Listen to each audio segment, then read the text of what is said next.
History often remembers wars through sweeping maps and famous victories, but some of the most revealing moments happened far from the front lines in quiet rooms, where personalities collide and decisions are made that reflect character as much as strategy. And one such moment unfolded during World War II, when British Field Marshal Bernard Montgomery, one of the most disciplined and self-assured commanders of the Allied forces, came face to face with a German major who refused to surrender, setting the stage for an encounter that would become a telling example of psychological warfare, leadership style, and the subtle power dynamics that shaped the end of the conflict in Europe.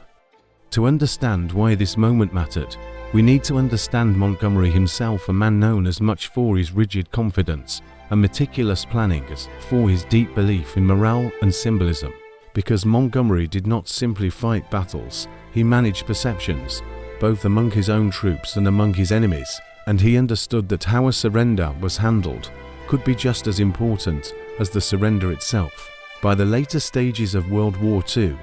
especially after the Allied landings in Normandy and the push across France and into the Low Countries, German forces were under immense pressure, stretched thin, poorly supplied, and increasingly isolated. Yet many German officers, shaped by a culture of obedience and honor, struggled with the idea of surrender,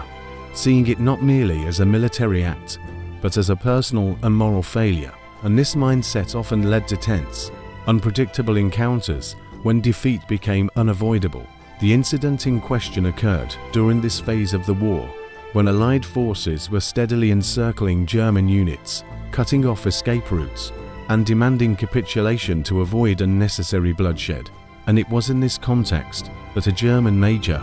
representing a trapped or defeated formation,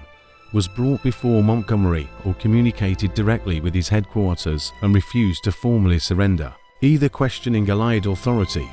delaying negotiations, or insisting on conditions that Montgomery considered unacceptable. While accounts of this episode vary in minor details, depending on the source, the core of the story remains consistent across memoirs and historical retellings. Montgomery did not respond with anger, threats, or humiliation, but with a calculated demonstration of authority that made further resistance seem not only futile, but absurd. Instead of arguing legal points or engaging in emotional confrontation, Montgomery reportedly allowed the German major to fully express his refusal, listening calmly,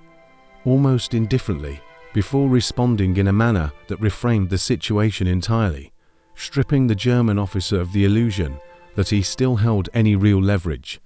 Montgomery's response was rooted in his understanding of command psychology, because he knew that officers, like this German major, were often clinging to procedure and pride as a last refuge when the battlefield reality had already collapsed. And by refusing to meet pride with pride, Montgomery denied him the dramatic confrontation he may have expected.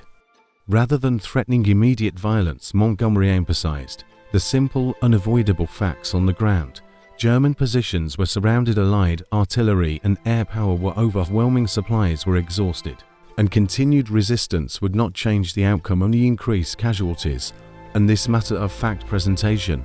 turned the refusal to surrender into an irrational act rather than a principled stand. What truly distinguished Montgomery's approach, however, was his use of time and patience as weapons, because instead of forcing an immediate decision, he was willing to wait, allowing the pressure of reality to do its work, knowing that every passing hour favored the Allies, not the Germans, and that the German major's authority over his men would erode as conditions worsened. In some retellings, Montgomery is said to have deliberately continued his routine, attending briefings or meals while negotiations stalled, signaling that the refusal did not disrupt Allied plans in the slightest. A subtle but powerful message that resistance no longer commanded attention or respect. This approach contrasted sharply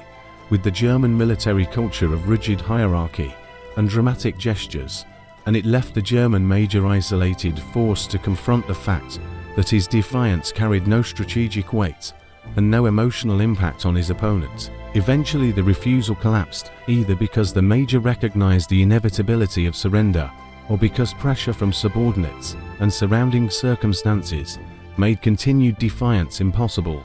and when surrender finally came, Montgomery accepted it, without triumphalism reinforcing his belief that victory should appear inevitable and orderly, not vengeful or chaotic. This incident, though small in the grand scale of the war, reveals much about Montgomery's leadership style, which combined discipline, psychological insight, and an almost theatrical sense of command presence, because he understood that wars are fought not only with weapons, but with confidence, perception, and control of narrative. Montgomery believed deeply in protecting the lives of his soldiers, and he was known for preferring overwhelming preparation to risky improvisation, a philosophy that sometimes drew criticism from more aggressive commanders, but which also resulted in fewer casualties and more stable outcomes, and his handling of surrender situations reflected this same priority, by making surrender the logical and least painful option, rather than a humiliating defeat. He reduced the likelihood of desperate last stands that could cost lives on both sides, and this approach aligned with broader Allied goals as the war drew toward its conclusion, focusing on ending the conflict efficiently rather than proving individual valor. The German Major's refusal also highlights the internal conflict faced by many German officers in the final years of the war, torn between loyalty to orders, fear of retribution, and the growing realization that defeat was unavoidable. And encounters like this one forced them to confront the gap between ideology and reality in a very personal way. For Montgomery, these moments were not about crushing individual opponents, but about reinforcing the larger truth that the war's outcome was settled, and that continued resistance served no one. A message he delivered, not through shouting or threats, but through calm certainty, placing that moment within the broader collapse of Nazi Germany and showing how Field Marshal Bernard Montgomery surrender itself as a strategic tool,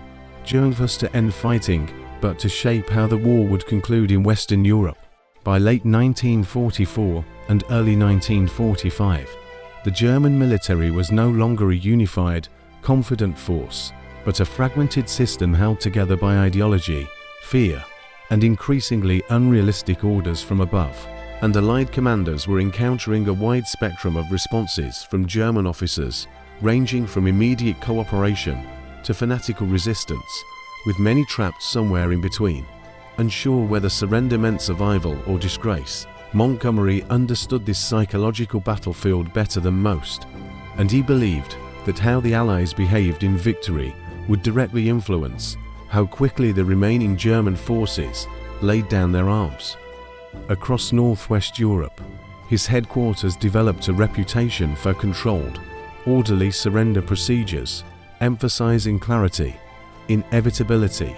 and professionalism, because Montgomery believed chaos invited resistance, while calm certainty encouraged compliance. This philosophy can be seen most clearly in the mass surrender negotiations toward the end of the war, including the capitulation of German forces in the Netherlands, Northwest Germany, and Denmark, where Montgomery insisted on formal and ambiguous terms delivered without insults or emotional theatrics, reinforcing the idea that the war was ending not in vengeance, but in administrative finality. In this context, the earlier incident with the German major who refused to surrender was not an anomaly, but a preview of how Montgomery consistently handled defiance by refusing to escalate emotionally and instead allowing the overwhelming imbalance of power to speak for itself.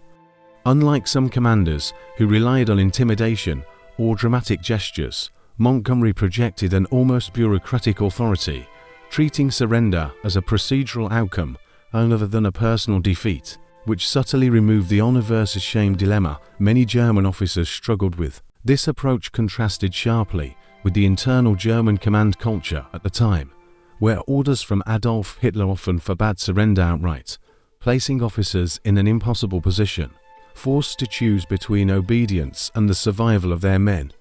And as the front collapsed, these contradictions became increasingly visible. Many German officers delayed surrender not because they believed they could win, but because they feared post-war consequences, including imprisonment, war crimes trials, or retribution. And Montgomery's insistence on proper process, documentation, and humane treatment helped counter some of those fears, making surrender appear as a controlled transition other than an unknown abyss. Montgomery's style was not without critics even among the Allies, as some American commanders viewed him as overly cautious or overly concerned with symbolism and personal prestige. But when it came to ending organized resistance, his methods proved effective, especially in densely populated areas where continued fighting would have caused massive civilian casualties. His handling of surrender negotiations demonstrated a clear understanding that wars do not truly end on the battlefield, but in the minds of defeated soldiers who must accept that further resistance is pointless. The German major's refusal, when viewed through this broader lens, reflects the psychological lag between military reality and personal acceptance, a gap that Montgomery knew how to exploit not through force, but through inevitability. By maintaining routines, remaining unflustered, and refusing to grant defiance any dramatic significance, Montgomery allowed the refusal to collapse under its own weight, a tactic that echoed across countless smaller surrenders as the Allies advanced.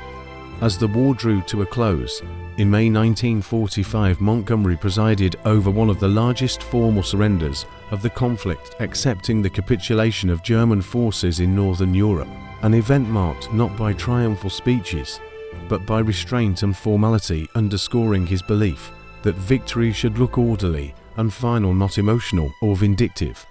This demeanor sent a powerful signal to remaining German units that the outcome was settled, reducing the likelihood of last-minute resistance or sabotage, and helping stabilize regions transitioning from war to occupation. Historians often note that Montgomery's greatest strength was not rapid improvisation, but preparation and control, and nowhere was this more evident than in how he handled defeat on the enemy's behalf, ensuring that surrender became a bridge to peace rather than a trigger for chaos. The incident with the German major also reminds us that World War II was not fought solely by abstract forces, but by individuals wrestling with pride, fear, loyalty, and survival,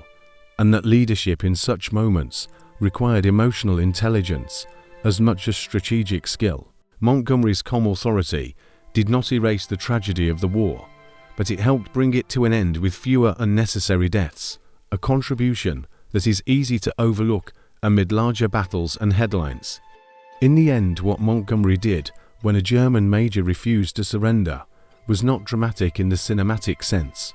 but it was decisive in a deeper way, because he demonstrated that true power at the end of a war lies not in crushing an enemy's will through force, but in making resistance feel meaningless, surrender feel inevitable, and peace feel like the only rational choice left. And through that quiet confidence, he helped close one of the darkest chapters in human history.